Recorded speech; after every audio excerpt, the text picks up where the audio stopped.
Welcome, everyone, to this United Church Funds Town Hall meeting, recapping the third quarter of 2024. I think folks are still making their way in, and as they do so, I want to share a couple of housekeeping things with you. First, this town hall is being recorded, being presented in webinar mode, meaning that you will see and hear only the presenters. If you have questions at any time during this webinar, just click on that Q&A box and type in your question. At the end, we'll answer as many as we can. If time runs out before we get to yours, we'll reach out afterwards. The second is our standard disclaimer that everything you hear and see today is for general informational purposes only and should not be construed as giving any legal, tax, investment, or financial advice. We have a full disclaimer at the end of the slides, and those will be available. The full slide deck will be available on our website in a day or two. So welcome again to the United Church Funds Town Hall. I'm Charles Bach, President and CEO of United Church Funds. And if we could, yes, on this slide, you'll see here some points, just a few points, just a reminder of who we are, what we do. All of us at UCF, including our staff and board of directors, are highly committed to our mission of supporting your mission. And we are grateful to all of you for the trust you've placed in us to be partners with you in the stewardship of your churches or organizations' assets. So with partnering together in mind, we're going to turn to a quick poll, which should be popping up on your screens now. We're going to ask a very simple question. How long has your church or organization been partnering with United Church Funds? Less than a year, 1 to 5 years, 6 to 10 years, over 11 years? Maybe since UCF was founded in 1909? If you maybe succeeded others, not sure when you started with UCF, just provide your best guess or mark don't know, not sure. And while the poll is open, I want to acknowledge our marketing and communication team of Debbie Wibowo and Adam Sank. They work behind the scenes of these town halls. We are always and forever thankful for their dedication and outstanding work. So it looks like we have a number of folks, over half, who've been with us for 11 years. Wonderful. And we have about 12%. 5 of 42 who have been with us for less than a year, so brand new. Wonderful to have you. 27% between 1 and 10 years. I see that there's one person who's been with us since 1909. I'm curious who that is. We'll have to find that out later. In fact, we actually didn't expect anyone to mark that is, since UCF was founded in 1909. But we thought it would be really interesting and informative to know this because we trace our roots back to that year. That's when the Corporation for the National Council of the Congregational Churches of the United States, yes, that used to be our name, was incorporated in Connecticut. Over the last century, the world has changed, the church has changed, our name has changed to what is now United Church Funds. But through it all, over 115 years, what has not changed is our mission. It's always been about being good and responsible stewards of our clients' assets. So on the next slide, we have our agenda here, and that's the unchanging mission is really a theme I want you to keep in mind as we go through this agenda. Even as the world continues to change around us, and most recently with the election of a new White House administration and Congress, our mission at UCF is unchanged. We will continue to be about sustainable and responsible investing that enables our clients to fund their mission for the sake of our gospel call to love and justice. Even though we hold these town halls quarterly, our focus and objective is not the short-term performance, it's the long-term growth and sustainability. We are in it for the long game. So our Beyond Fossil Fuels funds are an example of this. This month, we are marking 10 years since they were launched following a General Synod resolution that sought to address global warming, in part by divesting from fossil fuels. Since then, the funds have evolved, as has our approaches to addressing climate change, but our commitment to climate justice remains. John Dearden, who was the Catholic Archbishop of Detroit from 1958 to 1980, wrote a beautiful reflection about how doing God's work takes time. So I'm going to share here one line from Cardinal Dearden's piece. He wrote, quote, "We accomplish in our lifetime only a tiny fraction of the magnificent enterprise that is God's work. Nothing we do is complete, which is a way of saying that the kingdom always lies beyond us," unquote. Well, similarly, our mission as God's people follows a long timeline, an eternal timeline even, and UCF fully intends to be there together with you in that mission all the way through. So I'm pleased now to introduce Kelsey Rose from our Institutional Relationships team to bring you the organizational updates. Kelsey, over to you. Thank you, Charles, and thank you for those comments. Those were wonderful. And a warm welcome for all of you who are joining us today at the Town Hall. United Church Funds has been busy over these past few months, and I am delighted to share a few of the top organizational updates for you today. Many of our staff were traveling this past quarter, and we had the opportunity to see many of you at various annual gatherings of UCC conferences around the country. And we also, as you can see in the pictures, we were present at a few valuable conferences where we engaged with other leaders in responsible investing at the PRI, or Principles for Responsible Investment, in-person conference in Toronto, as well as the SS&C conference, where we learned about products and services available out there that might help improve our own client service offerings and platform. Which is a great transition over to the first point you'll see on the screen as well. UCF recently welcomed Frederick Fougere to the United Church Fund staff as a client services associate. Providing a positive experience for all of our clients is a top priority for us, and we are thrilled for Frederick to join our team and to begin working with all of you on your client service needs. And we also welcome two new board members, Kathy Evans Williams, who joins us from Covenant United Church of Christ in the Chicagoland area, as well as Frank Sims, who is joining us from Atlanta's First Congregational Church. Both have a wealth of knowledge and expertise, and we look forward to their contributions over the next few years on the United Church of Christ UCF board. And we hope you are receiving the UCF emails and checking out the latest resources and news items on the UCF website. Here on the screen, we're highlighting two of these fantastic materials for you to take a look at. And the first is UCF is celebrating the 10-year anniversary of the Beyond Fossil Fuels Investment Funds, as Charles mentioned. In honor of this great milestone, we created an infographic and a brief report overviewing the past 10 years of these funds. Also, later in the town hall, we'll be discussing this topic even further in depth.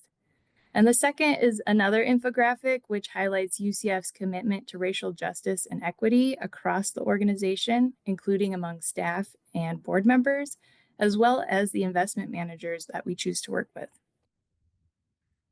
And lastly, if you did not know, and if you are a client, UCF can facilitate donations of stock on behalf of your church or organization with no fees or costs to you.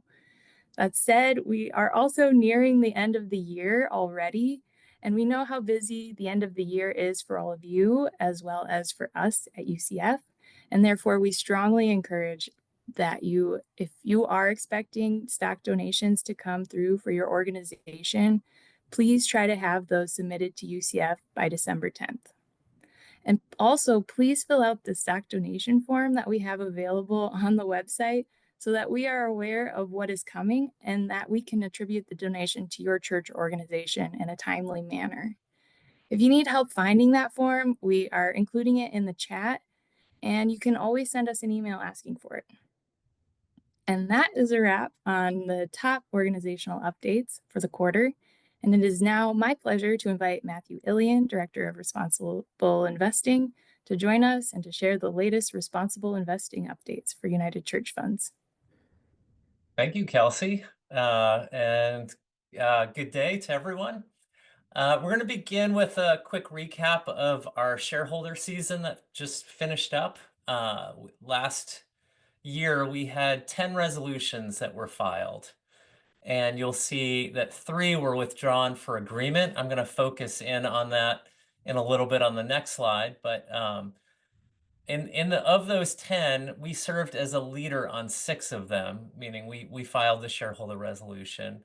And on 4 of them, some of our partners filed, but we also submitted the resolution as a co-filer, essentially to say that we're a shareholder and also that this is an issue that we care about deeply.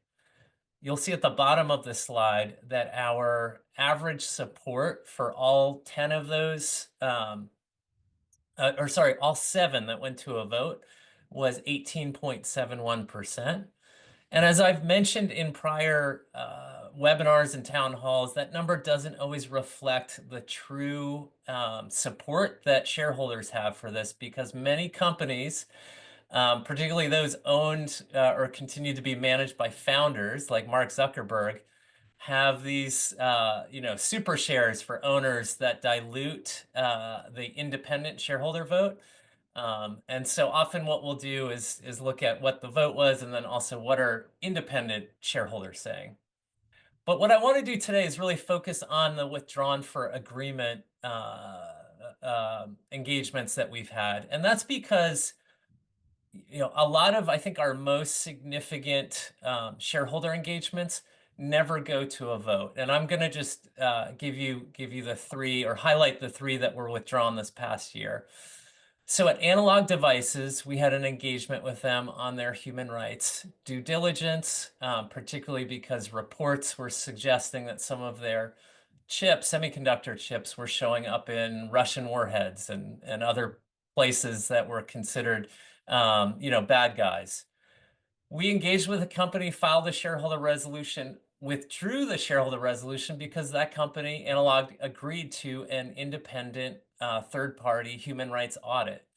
And this audit, that they committed to was going to look both at upstream and downstream impacts. And so by upstream, we're talking about where are they sourcing their materials from, and what human rights impact might parts that are made in China, for example, have.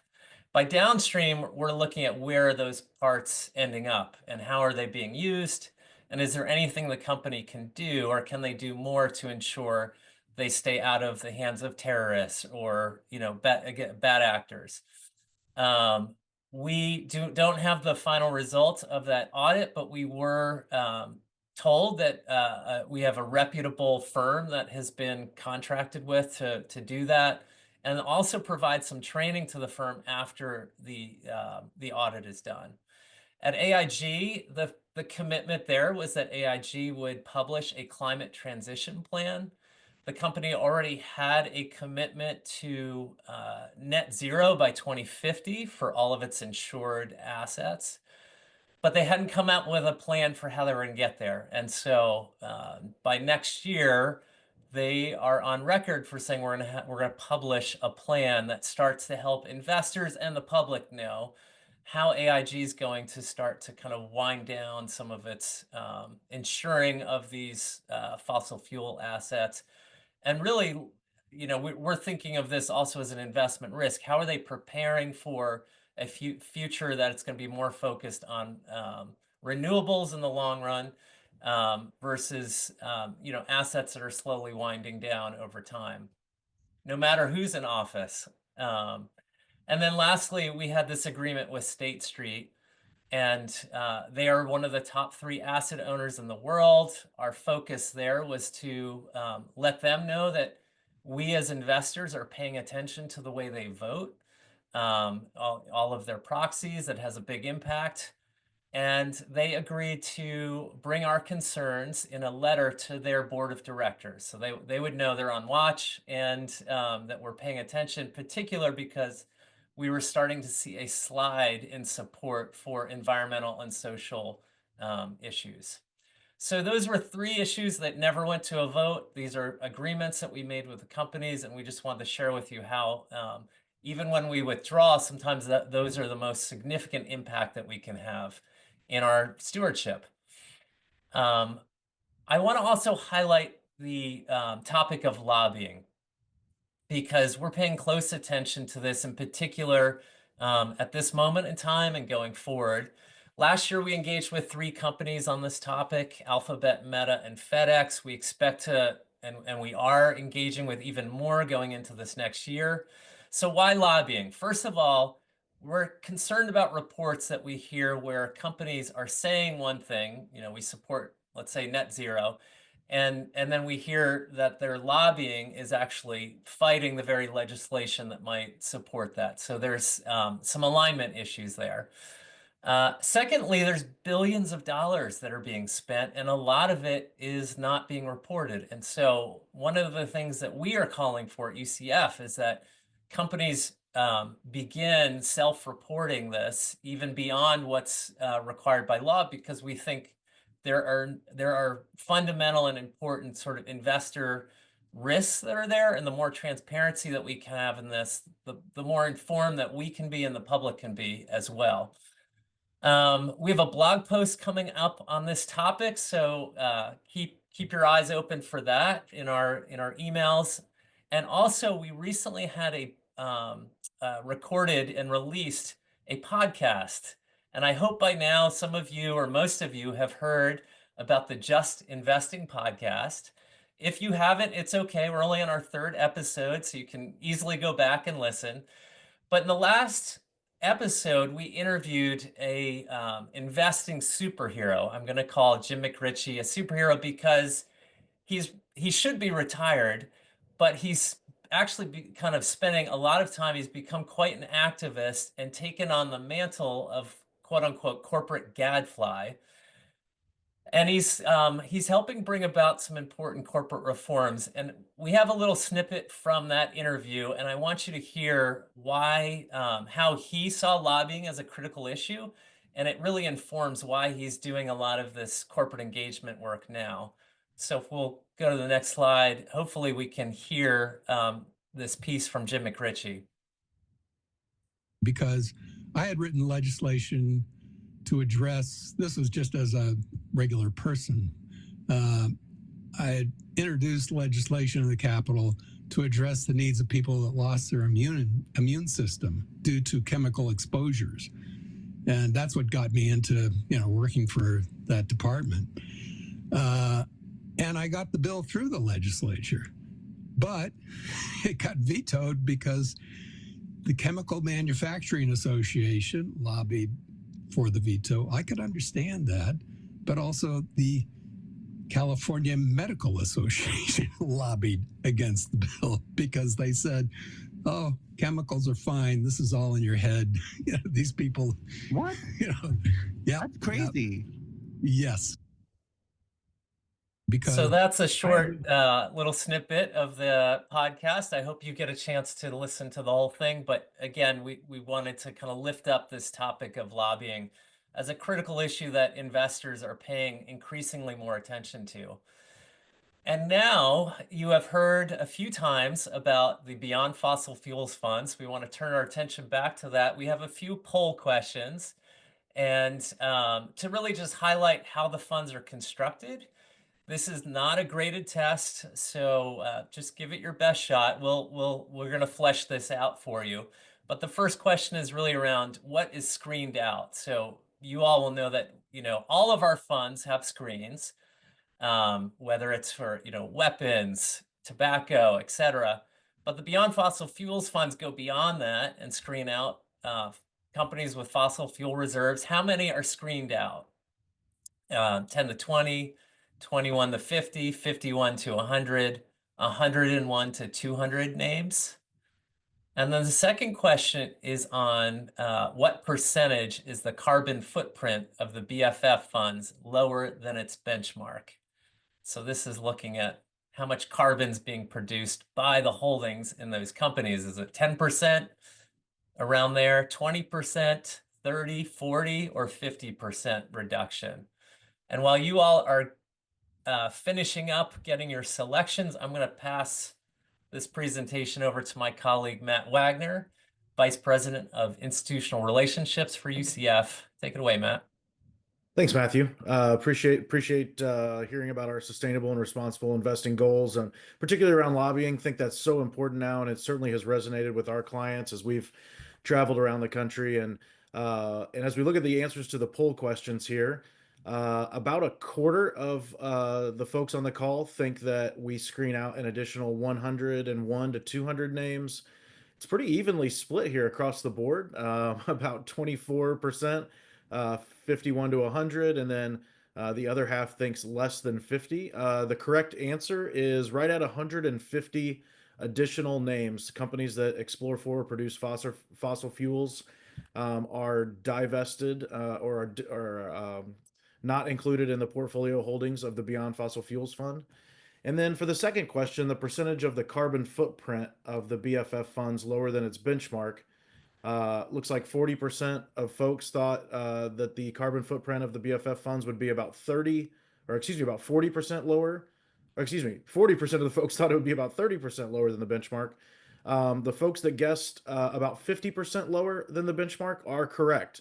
And that really takes us to sort of what we've referred to internally as BFF 2.0, the idea that not only can we use exclusionary screens to screen out companies that explore for or produce fossil fuels, but we can also look at the holdings within the portfolio and working with our investment managers, use strategies that still provide that competitive performance that our investors have experienced over the last decade, but also lower the overall carbon footprint, or sometimes referred to as carbon intensity, across the entire portfolio. And so that's a new horizon. And as we think about the 10-year anniversary of the Beyond Fossil Fuels funds, we are indeed engaged in looking at new and innovative ways to be able to explore what the fight for climate justice looks like and how we can participate in that on behalf of all of our investors. As we go to the next page, we're going to take just a couple of minutes here and walk through the last 10 years of Beyond Fossil Fuels.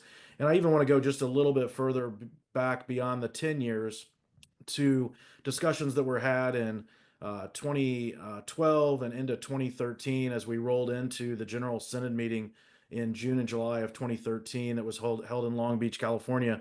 Several months before that meeting, there were conversations with the current CEO at United Church Funds, Don Hart, the pension board's leadership, and Jim Antal, who was at that time the conference minister in Massachusetts, about ways in which our denomination could lead on strategies to divest fossil fuels from the portfolios, not only of local churches, but also of the national setting of the UCC, along with its judicatories and other settings. And so those conversations were happening. They were generative discussions. They were sometimes hard discussions. But in the final analysis, we all came together around some language that including urging divestment from fossil fuel companies and for calling for a, quote, spectrum of strategies across all church settings to reduce fossil fuel use and carbon footprint. And if you look at the charts on this page, we were able to kick off the United Church Funds as the investment manager for the national setting of the church and for so many settings of the church across the country.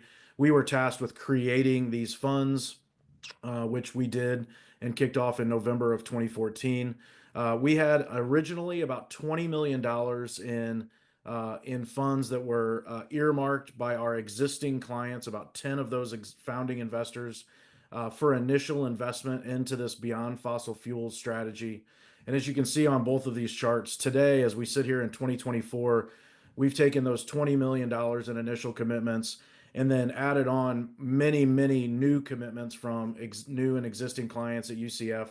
And of course, the market has also helped us a tremendous amount. This fund has been very competitive, both on an absolute and respective basis, respective to its benchmark. Now we have over 300 million allocated to one of the two Beyond Fossil Fuels funds, either the Beyond Fossil Fuels Equity Fund or the Beyond Fossil Fuels Fixed Income Fund. That represents about 25% of the total assets invested at UCF. And we've taken those 10 founding investors and taken the message from BFF out to our client base, to new folks that were interested in working with UCF. And now we have over 150 clients who are using for all or a portion of their portfolio the Beyond Fossil Fuels strategies. We're excited about this growth. We're excited about where it takes us into the future. There's no goal line here with this fund. We will continue to improve, to continue to innovate, and continue to grow the Beyond Fossil Fuels strategy in the fight for climate justice. As we go to the next page, you can see this just in graphical form. You can kind of see as we've moved along. Now you'll note that inception number at 63, almost $64 million. We started with an initial $20 million from 10 brave founding investors, including the national setting of the church, several conferences, and several local churches all over the country. And because of those $20 million in initial commitments, we were able to generate more commitments. They saw who was on board from the beginning. Other folks wanted to be a part of that. And so we actually started the fund in November of 2014 with just under $64 million in assets. And you can see that between 2014 and 2022, we essentially doubled the size of that fund, both from adding new investors, as well as, obviously, as I mentioned before, this fund has been very competitive. Markets have certainly helped us here. And then from 2022 to 2024, you see an enormous jump from about 136 million to about 320 million, where we stand today. That growth has been fueled by a number of larger new clients that have come to UCF from a variety of places. And we certainly welcome their investment on our platform. And because we've been able to add so many new assets to this platform, it's given us an opportunity to do even more innovation as we move forward. And then as we go to the next page, just to kind of break down what it means to have a BFF investment in your portfolio. The Beyond Fossil Fuels equity holdings, there's about 500 stocks on the equity side of the equation. We hold about 116 different bond issuances in the Beyond Fossil Fuels fixed income fund, and many of those, as we might hear later from Andy Russell, are green and sustainable bonds. Those are bonds that are having an impact on climate in really powerful ways. And as we look at the restricted securities on the right, you'll see those three bubbles, and you'll see those are the exclusionary screens across all of our funds. So about 80 companies excluded for climate, nature, negligence. Those are poorest performance. We look at their historical track records on climate stewardship. We're able to remove those companies from our entire portfolio. Thermal coal companies removed from our entire portfolio. Companies that mine or produce oil from the tar sands region, we remove those.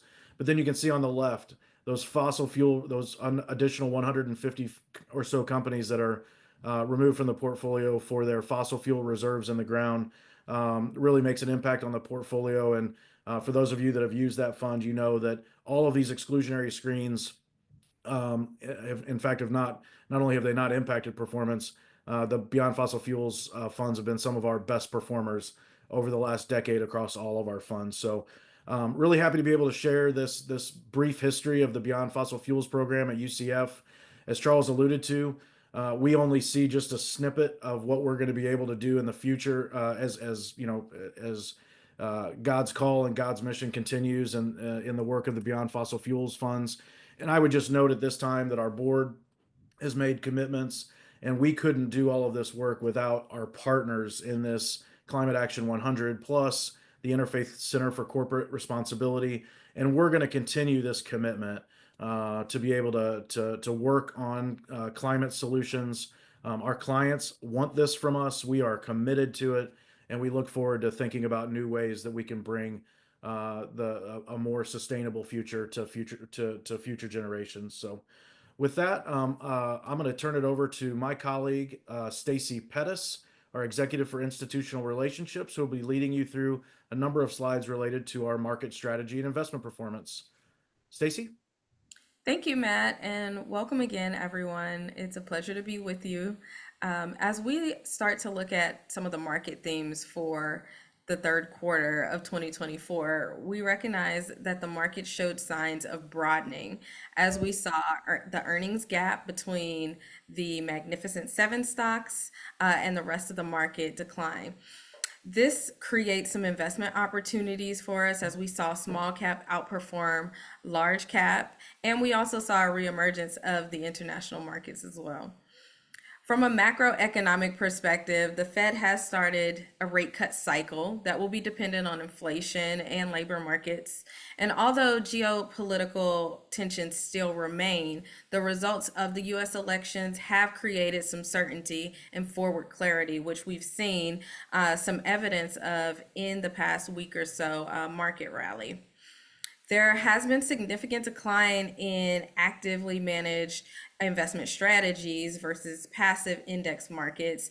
And within our portfolios at UCF, we have both managers that invest actively, and we have the index strategy within our large cap portfolio as well. So we'll talk a little bit about how that's been beneficial and also the changes that have occurred over the past decade or so.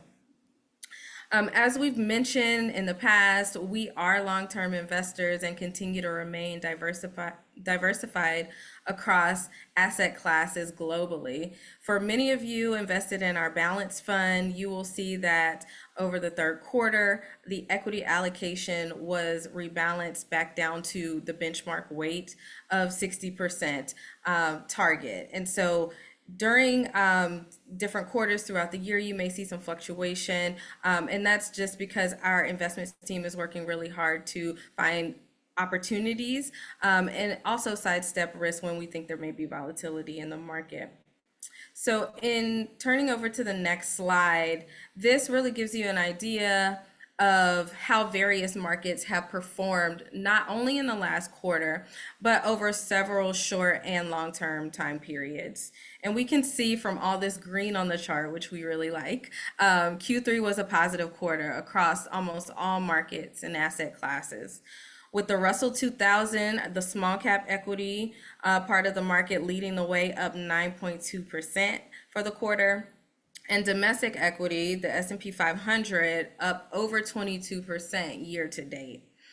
So I'm gonna take some time now to transition to a few more slides corresponding to some of the market themes that I mentioned earlier. I want to invite our investment partners, Minoti Dhanaraj, Director of Responsible Investing for the Pension Boards, as well as Andy Russell, who runs the core fixed income portfolio, to join me in discussing some of these slides. So the first question I will pose to Minoti, this chart really illustrates to us that there's been a transition from large cap growth to a wide range of various asset classes. Can you explain what occurred during the third quarter that caused the market to broaden in its way, as we see depicted in these charts? Sure, thank you, Stacy. So as you noted, the quarter was very strong, but during the quarter, there was a lot of volatility. So starting in the quarter, it was quite weak with soft business confidence and labor markets. Then it went to an increase in the markets and a reversal with strong US company earnings growth, and then a decline again in terms of disappointing labor results. And then near the end of the quarter, the Federal Reserve reduced interest rates by 50 basis points. And that really led to the broadening and the broad market participation in the market. So what happened was approximately 69% of the stocks outperformed the S&P 500 in the third quarter.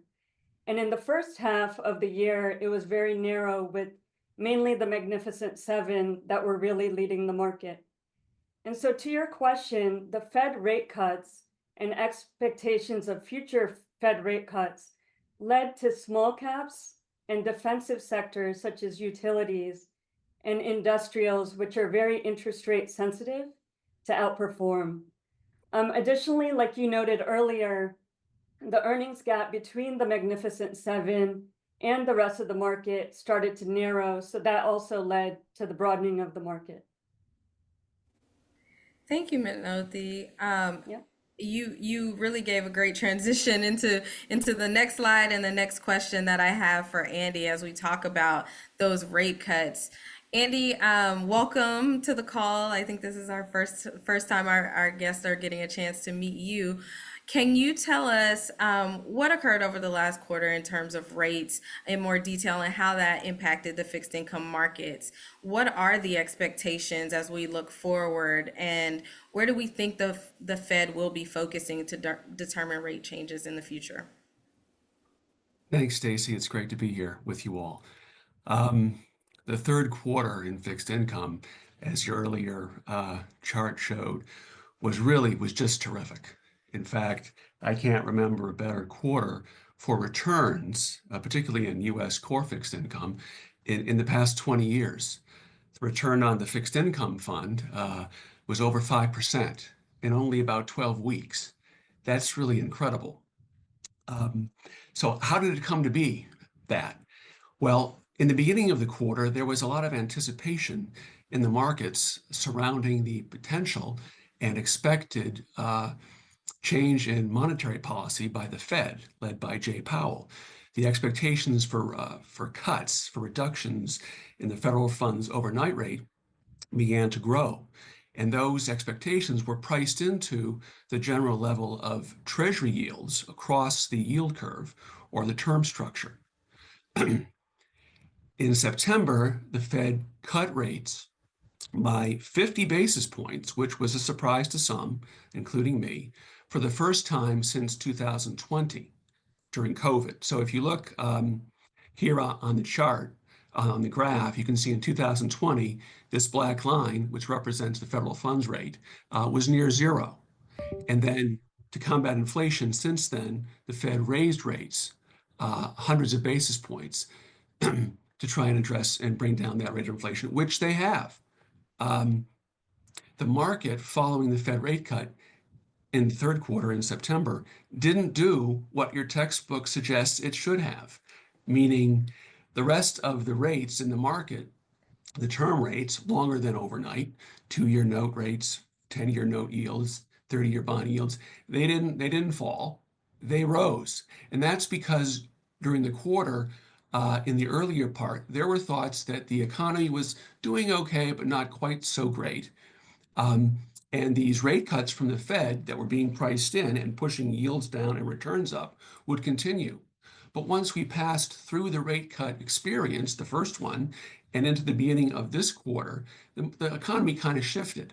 So while the numbers here in the box that show some economic data are not the most current as of today, if they were, you'd see that the GDP numbers and the inflation numbers, they're just a little bit better.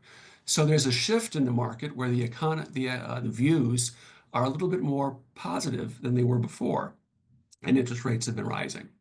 So it was a great quarter in general fixed income, certainly in core fixed income.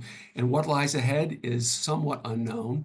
Jay Powell, the Fed chair, as always, says that the Fed will be data dependent and will adjust their targets accordingly. They remain focused on reducing the inflation rate to 2%. It's currently about 2.8%. So they've taken they've given themselves a couple of back slaps that they've made significant progress in bringing the rate of inflation down, which they have. What transpires going forward remains to be seen. But let's say one last thing. The general level of yields are well over 4%. Even in Treasury bills. So the fixed income market, for the first time, really in a long time, and certainly compared to 2020, the COVID area, the yields are so appealing that it offers a cushion. It offers a cushion to help offset any volatility that could come in the future, either by inflation or by other factors. So it's a good time for bonds right now.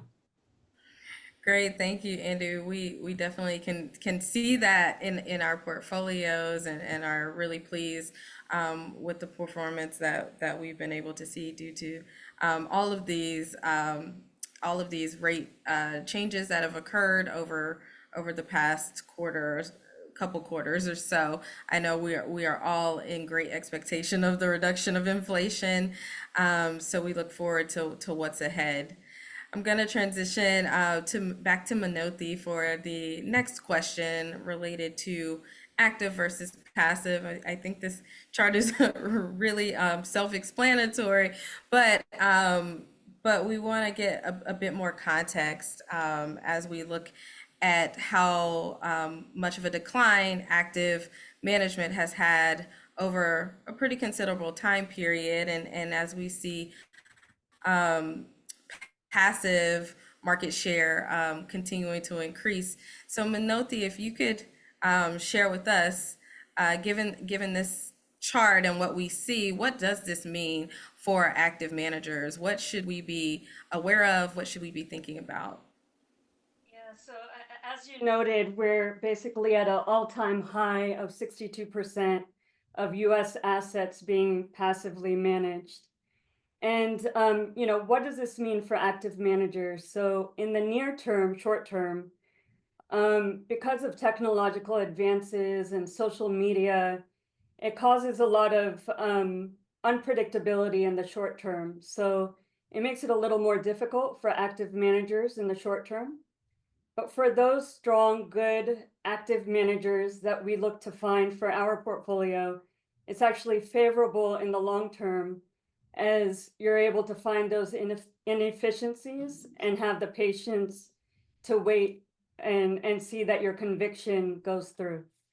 So I would say in the long term, good for active managers. In the short term, a lot of volatility to deal with. Thank you. And the last question I just wanted to pose to both of you, given the recent selection of the new administration, what are the major areas in which investors should keep an eye out for? Where are the opportunities? Where do you think the largest impact is in the market? Sure. So Stacy, as you noted earlier in the presentation, we do have more certainty now, given that we know what administration is here. And I think either administration that came into power, you just have that certainty in the market that makes it more clear for investors. But there are still some areas that we need to keep an eye out on. So there's 5 that I kind of thought of. One is tariffs. Trump and his administration is saying that he's going to put 10 to 20% tariffs on various countries, up to 60% in China. We don't believe, and I don't think most investors believe it's going to be that high, but it's going to be more nuanced based on geography and sector. Also immigration. So, the closing the border and reducing immigration, that could impact wages. And so both tariffs and immigration could potentially increase inflation and be an issue there. And then the 3 others are deregulation, which could be good for manufacturing onshore and increasing capital expenditures. Corporate tax reduction, which will help and be pro-business, reducing corporate taxes to 15 to 20%. And then the last piece, which is I think the most unpredictable right now, is the effect on ESG and climate related factors. So there's kind of some threats recently in terms of pulling back on the Inflation Reduction Act, exiting again from the Paris Accords, and then also prioritizing fossil fuels over renewables. So those would be the top 5 areas I would kind of keep an eye out on. I'll pass it to Andy if he has some more. Sure, thanks, Manoti. Sure. Well, the results of the election have created some certainty, surely, but also some uncertainty. I would echo Charles' comments that our approach in the core fixed income portfolio is one of a steady state and with a long-term objective. So I think that the fallout of I'll add on to some things that Manoti said, with the tariffs is really unknowable. So we know that Donald Trump says things and then he does things. We don't know how long the tariff movement might take. we don't know the degree that it might be. On a micro level, there are certain industries that in which we invest within the fund that would be more susceptible to others, to tariffs, to rising prices, which would push up input costs, which would squeeze profit margins, which might result in downgrades to a degree on corporate bonds.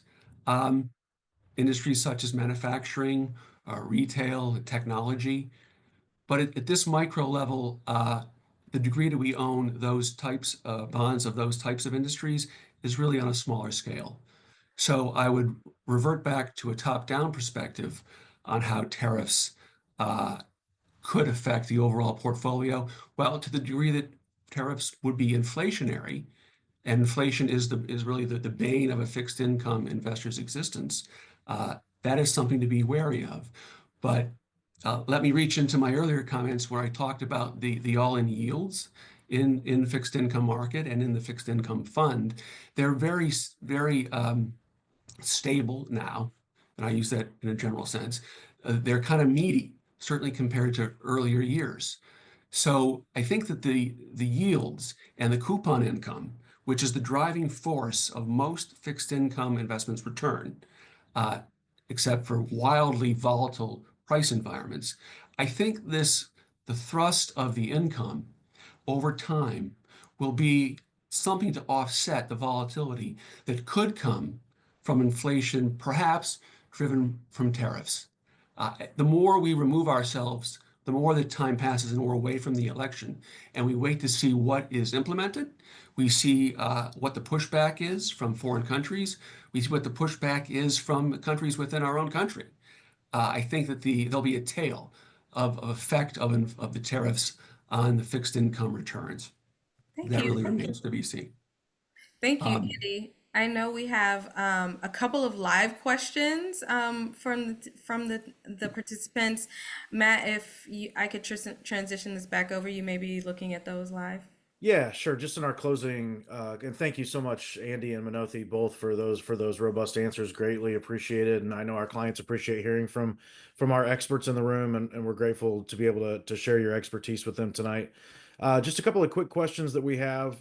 Carl Lehman had a question about within the total equity fund, which, as some of you know, is the equity portion of the traditional balanced funds. Talked a little bit about underweighting and overweighting U.S. equity versus international equity.